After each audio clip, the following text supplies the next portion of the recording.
This first section is a record I make for myself. It is a reminder of what I have learned and from whom I learned it.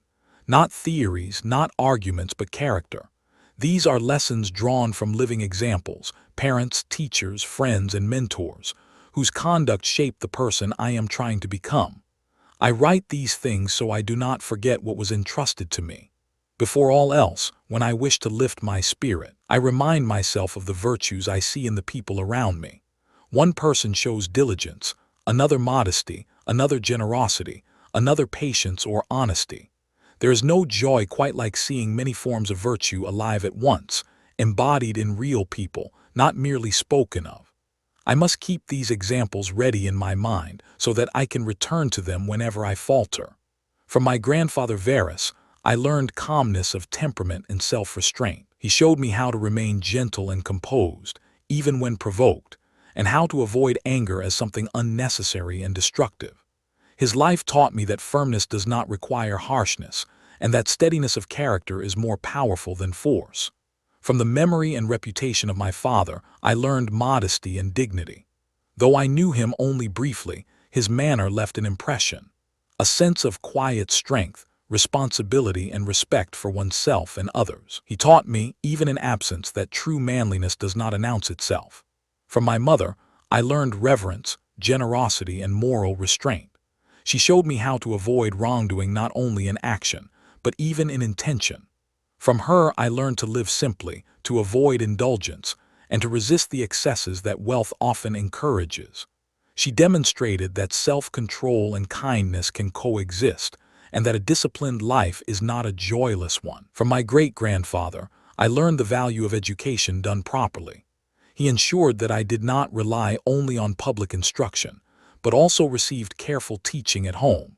From him, I learned that investing time, effort, and resources into learning is never wasted, and that one should not begrudge the cost of good instruction if it shapes the mind and character. From the man who raised me, I learned not to attach myself blindly to popular factions or spectacles. I was taught not to become emotionally invested in rivalries, entertainments, or public contests that inflame passion but add nothing to virtue. He taught me to endure hardship, to need little, and to handle my own responsibilities rather than relying excessively on others. From him, I also learned to avoid gossip and slander, and not to be quick to believe accusations against others. From Diogenes, I learned not to waste time on empty pursuits or superstitions. He taught me to be skeptical of those who claim supernatural powers or sell illusions to the gullible. He encouraged me to respect freedom of speech in others, even when I disagreed, and to turn seriously toward philosophy, not as decoration but as discipline. Through him, I was introduced to teachers who shaped my early thinking, and I learned to value simplicity in living, even in outward appearance, as part of philosophical practice. From Rusticus, I received one of the most important awakenings of my life, the realization that my character needed correction. He turned my attention away from ambition and performance and toward inner reform. He taught me not to chase public praise through clever arguments or grand speeches, and not to display physical ability for admiration. Under his guidance, I set aside excessive concern for rhetoric, poetry, and ornamental language. He taught me to write plainly and honestly, without affectation, and to read carefully rather than superficially. From him, I also learned humility in relationships, to reconcile quickly with those who had offended me, once they showed willingness to return in good faith. He taught me patience in learning, resistance to fashionable opinions, and seriousness in study. I owe it to him that I encountered the writings of Epictetus, which became a lasting source of guidance for me. From Apollonius, I learned what true freedom looks like: independence of judgment and unwavering commitment to reason. He showed me how to remain steady through pain, grief, illness, and loss without becoming hardened or withdrawn. His life demonstrated that one could be both firm and gentle, intense and composed. He taught without frustration, accepted the limitations of his students without irritation, and never inflated his own importance despite his ability. From him, I also learned how to accept help and kindness from others without becoming dependent or indebted in spirit. He showed me how to receive generosity with gratitude, while still preserving self-respect and moral independence. From Sextus, I learned gentleness and the example of a household governed with care rather than authority. He lived in accordance with nature, without pretense, and carried seriousness without heaviness. He observed people carefully, understood their dispositions, and did not allow ignorance or popular opinion to provoke irritation in him. He showed how one can adapt to different people and situations without losing integrity. His presence was comforting without flattery, respected without intimidation. He had the rare ability to organize practical guidance for living, grounded in reason. He embodied calm without emotional coldness, showing that one can be free from destructive passions while remaining compassionate and warm-hearted. He was deeply learned, yet never made a display of it. Each of these people gave me something different, yet all pointed toward the same lesson, that character is shaped through daily conduct, not grand declarations. None of these virtues were taught through speeches alone.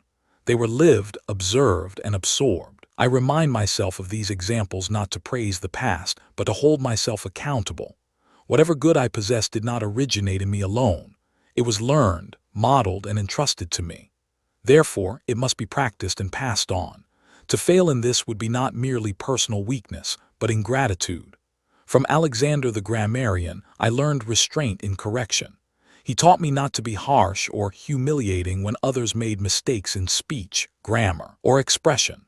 Rather than openly pointing out errors, he showed how to respond tactfully, by restating the idea correctly, by affirming the meaning without drawing attention to the mistake, or by gently guiding someone without embarrassment.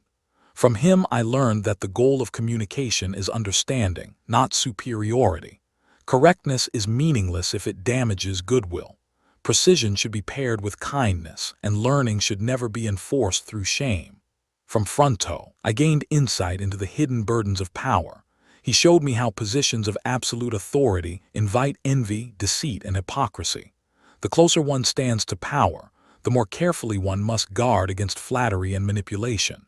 He also taught me that those born into privilege often lack the natural warmth and affection that grow from shared hardship. Power can isolate a person, dull empathy, and distort relationships. This knowledge helped me remain cautious, humble, and aware of the dangers that accompany status. From Alexander the Platonist, I learned not to excuse neglect of personal duty by claiming busyness. He taught me that saying, "I am too occupied," is often a convenient way to avoid responsibility, especially toward friends and acquaintances. Urgent matters will always exist, but to consistently postpone correspondence, conversation, or care under the excuse of importance is to quietly erode human connection. He reminded me that obligations to others do not disappear simply because life becomes demanding. True discipline includes availability where it is owed. From Catullus, I learned patience in friendship. He taught me not to dismiss a friend's complaint or grievance, even when it seemed unreasonable or unjust. Instead, I learned to treat such moments as opportunities to restore harmony, rather than to defend my pride. From him I also learned the importance of speaking well of one's teachers and mentors whenever possible. Gratitude should not be private only, it should be openly expressed. And from his example, I learned what genuine parental affection looks like: steady, sincere, and free from possessiveness or control. From my brother Severus, I learned generosity of spirit within family life. He treated those closest to him with kindness and respect, not with familiarity that excused neglect.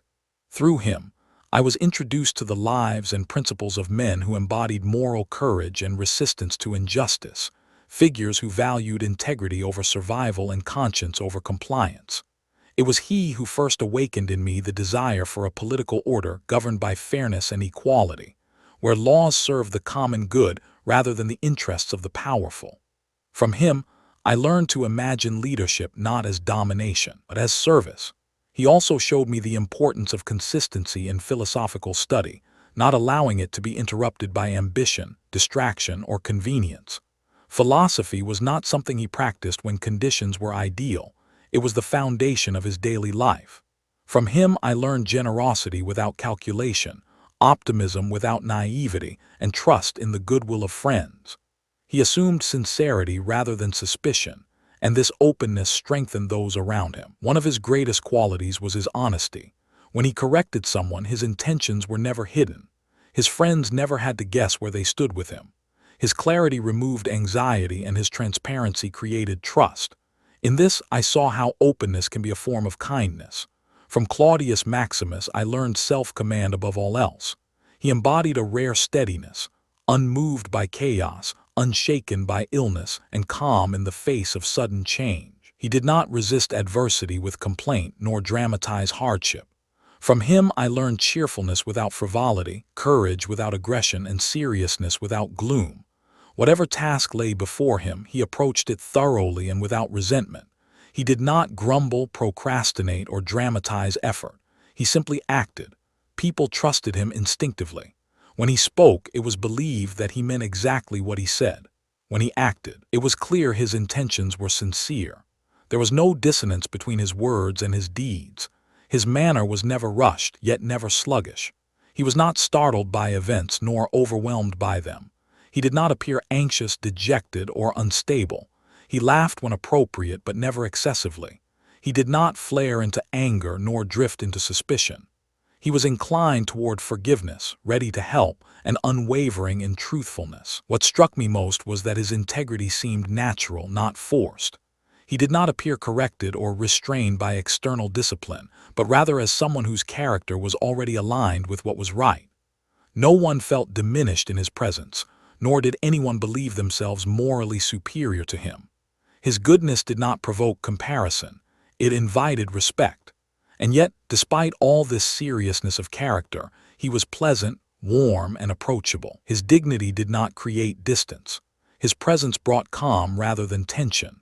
As I reflect on all these individuals, I remind myself why I record these lessons. They are not written to flatter memory, nor to catalog virtues as trophies. They are written as reminders, standards against which I must measure my own conduct. Each of these people showed me that virtue is not loud, dramatic, or self-promoting. It is quiet consistency. It is restraint when provoked, patience when tested, honesty when tempted, and kindness when it would be easier to withdraw. I did not invent these qualities. I observed them.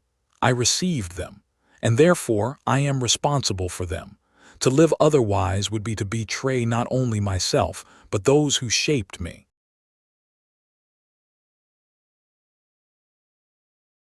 After careful observation and long reflection, I resolved to hold before my mind the character of a man who carried honor and authority without vanity. I saw how it was possible to occupy a position of dignity without being consumed by it, and how true worth does not depend on titles, ceremonies, or public admiration. What impressed me most was his tireless commitment to duty. He was diligent and consistent, never careless, never idle, yet never frantic or hurried. He listened attentively to anyone who spoke with genuine concern for the common good, regardless of rank or reputation. Every person received a fair hearing, and every matter was judged on its merits rather than the status of the speaker. He gave each person what was due to them, neither more nor less, and did so without favoritism. He knew when strictness was required and when leniency was more appropriate. He understood that justice is not rigid uniformity, but thoughtful discernment, knowing when firmness strengthens and when gentleness preserves harmony. I observed also his moral restraint. He maintained a disciplined mind and body, abstaining from improper desires and refusing to indulge impulses that degrade the soul. His conduct was guided not by fear of judgment, but by an internal sense of what was fitting for a rational and upright human being. Despite his position, he did not burden his friends with unnecessary expectations. He did not insist that they attend him constantly, nor did he demand their presence at meals or on journeys. He allowed others the freedom to manage their own lives, and in doing so, he showed respect rather than entitlement. When circumstances required a task to be delayed or interrupted, he returned to it later with the same seriousness and attention he had shown at the beginning. He did not grow careless simply because time had passed. This consistency revealed a mind governed by principle rather than impulse. In deliberations and discussions, he examined matters thoroughly and patiently. He listened carefully to differing opinions and did not rush to conclusions. He was not easily satisfied with the first explanation or the most convenient answer, but persisted in understanding the full truth of an issue. This careful approach prevented errors born of haste and protected against shallow judgment. He was equally careful in his friendships. He neither neglected his companions through arrogance nor clung to them with unhealthy attachment. He valued loyalty without possession, affection without dependency. His relationships were steady, respectful, and sincere. In all circumstances, he maintained a calm and contented spirit. His demeanor was cheerful without being careless, composed without being distant. He anticipated difficulties ahead of time and quietly made preparations for even small matters, avoiding unnecessary noise, display, or urgency. He discouraged flattery and refused to be carried away by praise. Acclamations did not influence him, nor did criticism unsettle him. He paid close attention to the practical demands of governance, carefully tracking public resources and expenditures. When others reproached him for strictness or precision, he accepted their criticism patiently, valuing responsibility over popularity. In matters of religion and public conduct, he avoided extremes. He was neither superstitious nor dismissive, neither eager to impress the gods nor desperate to please the crowd.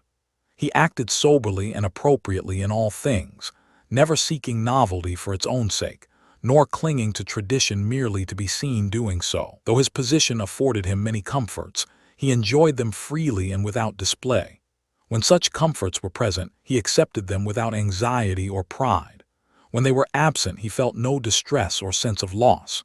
He was equally at ease in abundance and simplicity. People did not praise him as a clever scholar, a flattering subordinate, or a gifted speaker. Instead, they regarded him as a mature and complete human being, steady, sound, and uncorrupted. He could not be manipulated through praise, nor could he be diminished through criticism. He was capable of governing both himself and others. He honored genuine philosophers and respected those devoted to wisdom, without mocking or condemning those who were not. He was sociable and pleasant in conversation, approachable without being trivial, engaging without exhausting those around him. His presence brought ease rather than strain. He cared for his body with moderation. He neither obsessed over health nor neglected it. He did not pursue longevity out of fear, nor did he ignore physical well-being out of pride. Because of his balance and foresight, he rarely required medical intervention. His care was preventative rather than anxious. One quality stood out above many others: his ability to recognize and honor excellence in others. When someone demonstrated special skill, whether in speech, law, custom, or any other discipline, he acknowledged it openly and supported their contribution. He worked to ensure that each person was respected for what they did well, rather than threatened by it. Although he followed the traditions of his ancestors carefully, he did not seek recognition for doing so. He respected custom not as a performance, but as a responsibility. His adherence to tradition was sincere and quiet, not a tool for reputation. He was not easily unsettled or pulled in conflicting directions. He preferred stability in both place and purpose. Even after periods of physical discomfort or illness, he returned to his duties with renewed clarity and strength, without resentment or complaint. He was discreet with information, keeping few secrets and only those necessary for public responsibility. His moderation extended even to public entertainment, construction, and civic generosity. In every decision, he considered people simply as people, and matters as matters of fairness, not as opportunities for personal glory. He avoided indulgence in unnecessary habits. He did not bathe excessively, build extravagantly, or concern himself with fine details of food, clothing, or appearance. External beauty held little power over him. His simplicity was natural, not affected. In his dealings with others, he was free from cruelty, arrogance, rudeness, and greed. He never acted with frantic urgency or strained effort. Everything he did appeared calm, deliberate, and orderly, as though there were always enough time. Nothing about him suggested inner turmoil or haste. One could rightly say of him what has been said of Socrates, that he knew how to live well in both scarcity and abundance. Where others falter in deprivation and lose restraint in prosperity, he remained balanced in both. This capacity, to endure hardship without weakness and to enjoy comfort without excess, is the mark of a strong and invincible soul. Such strength revealed itself most clearly during illness and adversity, when his character did not waver.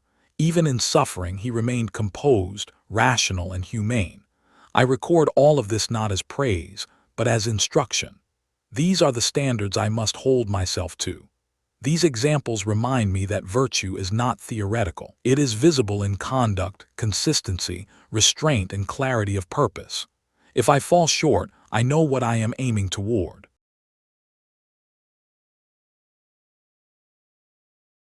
Above all, I remind myself of what I have received from the gods. I was given good grandparents, good parents, a good sister, good teachers, good household companions, and loving relatives. Nearly everything around me that could support a sound life was placed within my reach. I did not acquire these things by merit alone. Much of it came before I was capable of choosing wisely at all.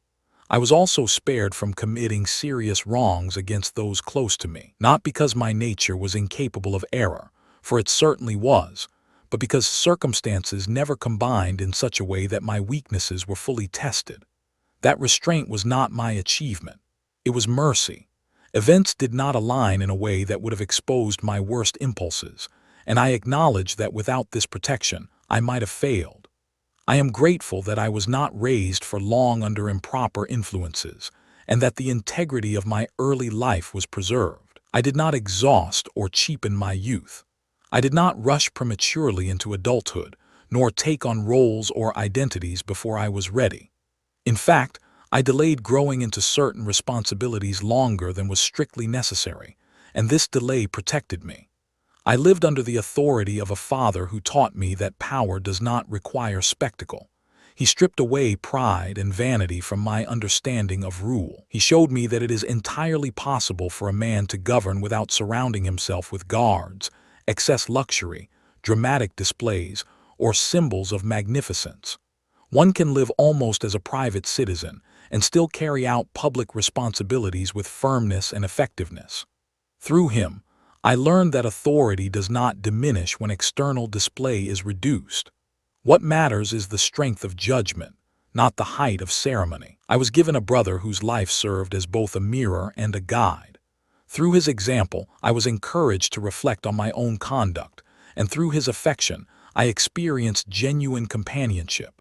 His presence strengthened me rather than competing with me. I was blessed with children of sound body and mind, free from physical deformity or grave illness at birth. This alone is no small gift, and I do not overlook it. I am grateful that I did not excel too greatly in rhetoric, poetry, or certain other intellectual pursuits. Had I found early success in these areas, I might have been tempted to devote myself entirely to them, mistaking skill for wisdom. Instead, my limits directed me toward more essential matters. I am thankful that, when those who raised and educated me sought advancement or responsibility, I was able to place them in positions that aligned with their hopes. I did not postpone justice by offering vague promises for the future, nor dismiss them with empty expectations because of their youth. When the opportunity existed, I acted. I am grateful that I knew Apollonius, Rusticus, and Maximus, men whose lives provided living instruction rather than abstract doctrine. Through them, philosophy became something practical, disciplined, and embodied. I was given the capacity and the opportunity to reflect deeply on what it means to live according to nature. I was able to examine what such a life requires, how it is shaped, and what it demands of the soul. Nothing external truly prevented me from beginning this way of life earlier. If I delayed, the fault was mine alone. The gods did not withhold guidance. On the contrary, there were constant suggestions, quiet impulses, internal corrections, and clear warnings, almost instructions placed directly before my understanding. That I did not always follow them was not due to lack of help, but lack of attention. I am grateful that my body has been capable of sustaining itself through such a life for as long as it has. That strength, too, is not mine by right. I am thankful that I avoided certain destructive relationships and influences, and that when I did fall into emotional entanglements, I was able to recover quickly and without lasting harm. Desire did not gain permanent command over my judgment. I recall with gratitude that although I was sometimes displeased with Rusticus, I never acted toward him in a way that later filled me with regret. Restraint in moments of irritation preserved both our integrity. Though my mother was destined to die young, I am thankful that she lived with me through the latter years of her life. That time was given, and I received it. Whenever I intended to help someone in poverty or distress, I was never prevented by lack of resources. My officers never told me that aid was impossible due to insufficient funds. Likewise, I myself was never placed in a position where I needed to ask such assistance from others. Independence in generosity is a rare and fortunate condition. I am grateful for the wife I was given, faithful, loving, sincere, and cooperative in life's duties. I do not treat this lightly. I was also given capable and trustworthy people to whom I could entrust the education of my children. Their formation was not left to chance. At times, guidance came even through dreams, offering direction for health, balance, and recovery. Whether in physical ailments or moments of uncertainty, help appeared in ways that encouraged reflection rather than superstition. I acknowledge these moments without exaggeration, yet without denial. When I first turned seriously toward philosophy, I was not misled into the hands of empty thinkers or performers of clever argument. I did not drown myself in endless volumes without discipline, nor lose myself in intellectual games, verbal tricks, or abstract curiosities about nature that bear no weight on character. I was spared a life spent chasing cleverness instead of wisdom. None of these conditions arose by chance alone. Without the cooperation of fortune and the guidance of the gods, none of this could have unfolded as it did. To deny this would be blindness. Therefore, I remind myself, whatever goodness I possess did not originate solely in me. Whatever clarity I have was made possible by circumstances I did not create. Whatever progress I have made remains incomplete, and where it is incomplete, the fault is mine. This reflection is not meant to excuse failure, but to ground responsibility. Gratitude sharpens discipline. Humility sustains effort. If I am to live according to nature, I must not forget how much assistance has already been given.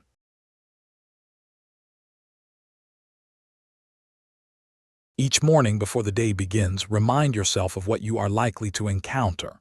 Today, you will meet people who are careless, intrusive, ungrateful, arrogant, deceitful, jealous, and unsociable. You will meet those who speak harshly, act selfishly, and show little concern for others. None of this should surprise you. These traits arise from ignorance of what is truly good and what is truly harmful. But you are not ignorant of this. You understand that what is genuinely good is not wealth, reputation, pleasure, or power, but the condition of the mind, justice, reason, self-control, and integrity. And you understand that what is truly bad is not pain or inconvenience, but moral failure, dishonesty, cruelty, arrogance, and loss of self-command. Those who behave badly do so because they do not see this clearly. They mistake advantage for good and discomfort for evil. They act from confusion, not malice. And remember this, whoever wrongs you is not foreign to you by nature. They are not your enemy in the deepest sense. They are your kin not by blood but by reason. They share the same capacity for thought, the same spark of the divine order that governs all rational beings. How then can such a person truly harm you? They cannot force you to abandon your integrity. They cannot compel you to act unjustly. What is shameful lies only in your own choices, and that remains under your control. And how can you be angry with someone so closely related to you by nature? We are born to work together. Humans are meant to cooperate just as hands work with hands, feet with feet, eyes with eyes, and teeth align together to serve a single function. To oppose one another, to hate, resent, or reject, is to act against nature itself. What is anger, after all, if not resistance to what is? What is bitterness, if not a refusal to accept our place among others? Then turn inward and remind yourself what you truly are. Strip away the confusion. What are you at your core? You are made of three things: a body, a breath of life, and a ruling mind. As for the body, set it aside in your thoughts. It is flesh, bone, blood, and skin. A remarkable structure, yes, but still only a temporary arrangement of matter. nerves, veins, and organs woven together for a time. Do not overestimate it. It will dissolve as all bodies do. As for life, the breath that animates you, it is a passing current. It comes and goes continuously, drawn in and released without pause. It is not fixed or permanent. It flows through you, not from you. What remains is the ruling mind. This is what you must guard. You are no longer young. Do not allow this governing part of you to be dragged around by impulse, desire, fear, or resentment. Do not let it become enslaved to urges that are antisocial or irrational. Do not allow it to be pulled like a puppet by lust, ambition, or anxiety. Do not let it complain about the present, nor shrink from what the future may bring. Everything that lies ahead has already been assigned by the order of things. Fear adds nothing. Resistance changes nothing. Preserve your mind's dignity. Now consider the nature of events themselves. Whatever comes directly from the gods, whatever follows from the rational order of the universe, unfolds according to necessity. Even those things people casually label as fortune or chance are not disconnected from nature. They arise from the same vast web of causes that governs everything else. Nothing stands alone. Everything is connected. All events flow from the same source. And whatever exists is necessary, not arbitrary, not accidental. It serves the whole. And since you are a part of that whole, it also serves you, whether you recognize it or not. What benefits the whole cannot ultimately harm the part. And whatever preserves the universe as a unified system must, by necessity, be good for each individual nature within it. The universe maintains itself through continual change. Elements shift, dissolve, and recombine. What appears to perish is transformed. What appears to end is absorbed into something new. The same process governs all things, simple and complex, living and inanimate. Let this understanding be enough for you. Let these principles be your anchor.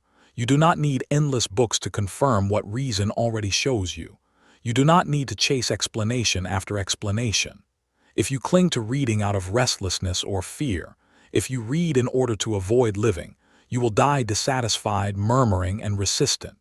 Instead, set the books aside. Live what you already understand. Accept what is given.